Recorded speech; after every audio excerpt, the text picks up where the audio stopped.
I don't just blab it out in 8 seconds like I did. Let's write it down. I'm going to run a negation sign through this. That's how you use the pumping lemma. You show that the pumping property doesn't hold. So running a negation sign through that says that for every n, he picks the n, I have to respond to it.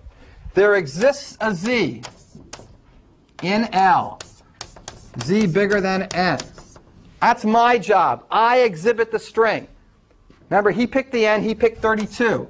I exhibited the string, 0 to the 32, 1 to the 32, 0 to the 32. This is the commentary. This is the theory. Okay, this is what actually happened. That's the script. Then it was Jeff's turn. He wrote this in 5 parts. Now here there were many possibilities, and I considered many cases. The VWX could have been in the zeros. They could have been in the ones. They could have been on the second set of zeros. They could have been on the border. Many cases. All these possible cases for VWX. For every one of them, which I did I use? I always used 2. I always pumped it up one more time. I didn't need any different I's. It is possible that for different cases I might have to use different I's in a more general, harder proof. But this one was easy, and every single time he picked a place for the VWX, pumping it out just once, that means I equals 2, was enough to make sure that I got a string that wasn't of the form 0 to the n, 1 to the n, 0 to the n. So there exists an I such that U, V, I, W, X, I, Y is not. Finally, the not comes through in L. All the not does going through here is reverse the quantifiers. Finally, it shows up and reverses a statement. That's how you use the pumping lemma. And if you're going to write proofs like this and describe them, don't look for the formality to give you a better grasp of what's going on. Look for the story. Write the proofs like this story and do the cases in detail. Even if it ends up that it takes 2 pages to write it out, at least it'll be a flowing, easy 2 pages. You might be able to write it out in 3/4 of a page in more formal ways, but you might not even understand what you're doing when you're done. And I don't want to discourage anybody from using formality. If you like it and it makes you feel better and it makes you feel more in control, then do it. But if it makes you feel like, oh my goodness, now I'm trying to describe something that's very hard for me to understand, and I'm going to do it in Greek because at least there I won't feel bad about not understanding it, don't do that. Use the language that really makes the most sense to you. And if it's just English, that's fine. Mathematicians use fancy language because they want to publish more papers before their tenure clock is over. And if they just wrote in English, it would take too long. That's not too far from the truth. No, because you gotta communicate faster, more efficiently. It takes too long to write math out in prose. I mean, Euclid wrote math out in prose. He didn't bother coming up with lots of notation. But it's a little harder to read his stuff.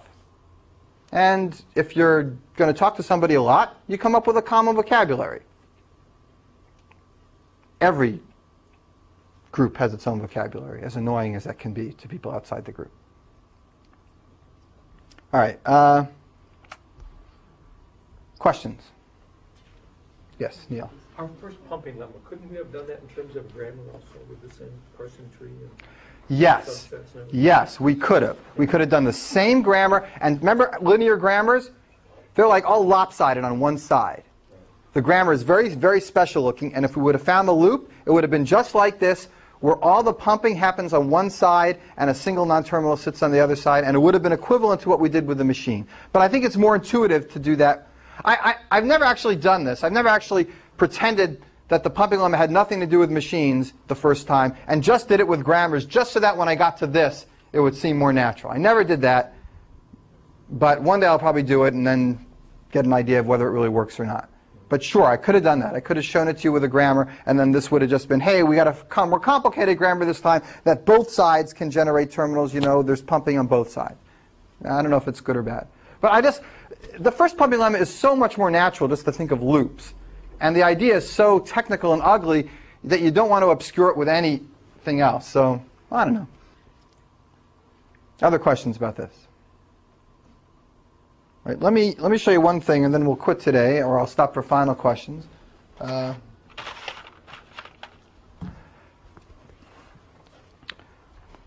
This is a major technique to show that languages are not context-free languages. And luckily for us, most of the interesting languages are context-free languages. All the programming languages that you write in are context-free languages. That's very good. That's how we have compilers. But there's other ways of showing things are not context-free. I could bring in diagonalization again, the big jackhammer, but you'll see that again at the Turing machine level, and I'll remind you of how it works, so you don't have to see it again right now. But the idea of closure is useful here too, and it saves you going through this pumping lemma so many times. You really don't want to go through this pumping lemma too many times if you can help it. I mean, it's a nice idea to know that it exists, but using it too often is kind of annoying. And after all, there are some languages that are not CFLs that the pumping property does hold for them. So you can't even use the pumping lemma to show that those aren't context-free languages. So you need some other technique. Here's one other technique that's just like the one we use for finite state machines. The idea of using closures to show that things are not CFLs. So what's a good example of this? I wrote one down here that I like. Oh yeah, here's a good example.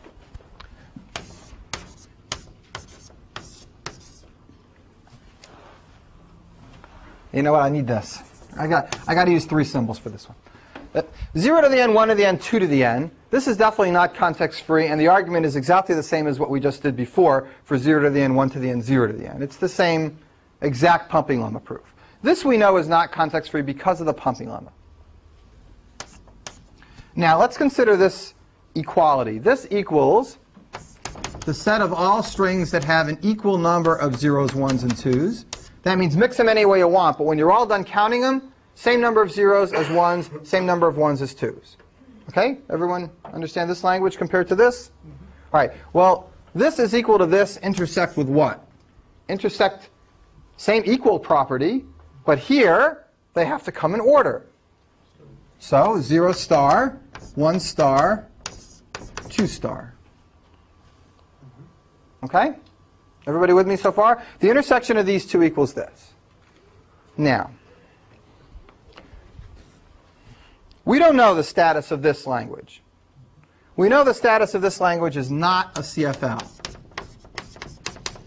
We know the status of this language. This is what?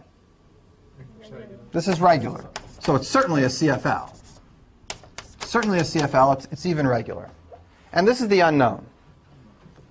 Now, what do you know about intersections of CFLs? Do they have to be CFLs?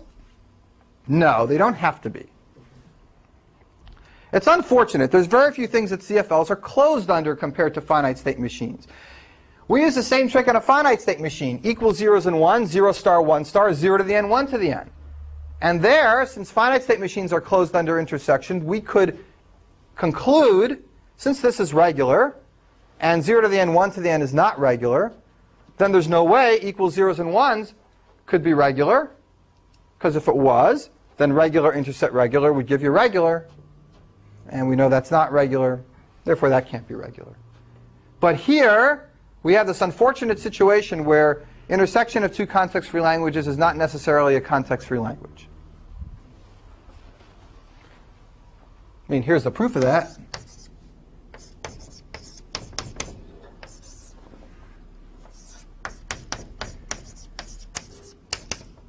These are both context-free. Use a stack to push and pop, read 2s. Read all the 0s you want, use a stack to push and pop. Each of these is context-free. Take their intersection, what is it? 0 to the n, 1 to the n, 2 to the n. Things that are in common with all these are things that they're all the same. So here's two context-free languages. Their intersection is a non-context-free language. Contradiction to the fact that context-free languages might possibly be closed under intersection. They're not. So if they're not closed under intersection, it's just too bad. This is not a context-free language. This is. This Still might be, or it might not be. We can't conclude anything.